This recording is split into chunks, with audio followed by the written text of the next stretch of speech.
Hi, I'm Michael Burton, executive producer for Real Entertainment located in Atlanta, Georgia. We offer full service video production on any project. Now I want to talk to you how to troubleshoot Java for Windows XP.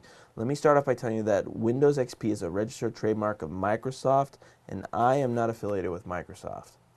The best way to troubleshoot Java, if you're having an issue with your Java for your Windows XP, is to start with a fresh install.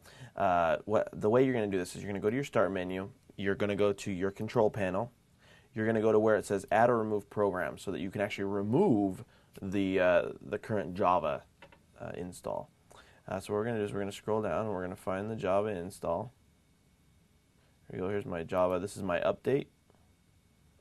I actually just recently did the most recent one, but we'll go ahead and we'll remove it. So we're going to say yes, we want to remove it from the computer. Okay, after you're done removing your Java from your computer, go ahead and pull up the java.com website. I've already got this pulled up for you so that you can see where to go. You click on this button in the center that says Free Java Download, and what it's going to do is it's going to analyze your computer and it's going to tell you what version of update you need. This is saying recommended version is version 6, update 14. It's telling you the size and what it works with. You click on the button that says Free Java Download, and you're going to click either Run or Save. If you want to save it to your computer, I like to click Run. And just click Run again for do we want to run this software? Yes, we do. And then we'll just follow the install process right here. Down on the bottom right, it says click Install. Now it's installing Java onto our computer. This will be the latest updated version for our system.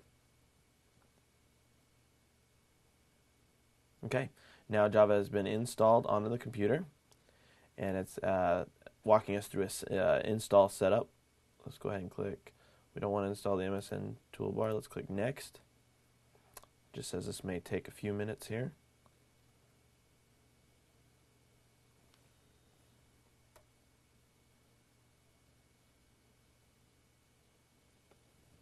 Now, once Java is installed, if for some reason you're having an issue still with your Java, you might want to try reinstalling a different version instead of the latest.